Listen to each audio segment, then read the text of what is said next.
And so to try to start separating these two sites, what we started doing is trying to figure out what kind of paywall we really want. If we do a meter paywall, we have trouble with trying to figure out what articles to put on there. A lot of people are putting meter paywall, but to put the meter up so high you don't hit it. That doesn't help any. And then the other is you put a hard paywall and never move it out, then we're going to be losing a lot of content.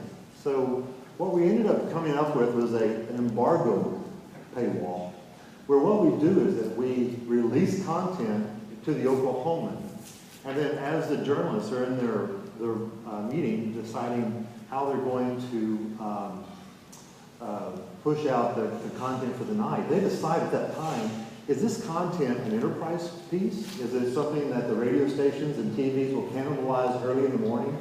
And if it is, then let's just let it go right on out, okay? Because if they're going to have it and can easily reproduce it, we don't want to hold that back.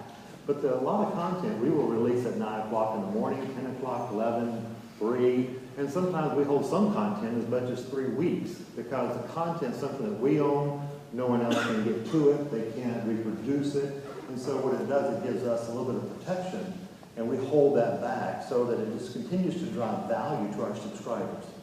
So that's one of the ways we've actually chosen to do this. So when you go to the News OK site, you will see in here you'll have early access, and that is for subscribers. If you're a subscriber, you would just go right into it.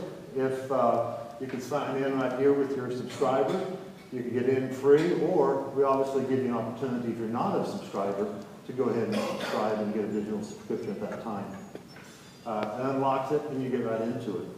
The other side of this was how do we grow traffic? What we want to do on News OK is continue to grow that traffic, and if we're holding back this content, what do we need to do to get more content on that website to keep it vibrant, to continue to drive the traffic? So last year our goal was to grow 10% from the previous year. And so what we did is we created a little utility in our innovation lab that actually allows us to go out and trend on the website, find content that we believe our readers would like, and it can actually within a second grab that article, put it into a format here where the writer just has to do a small brief.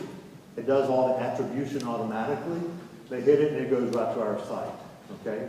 So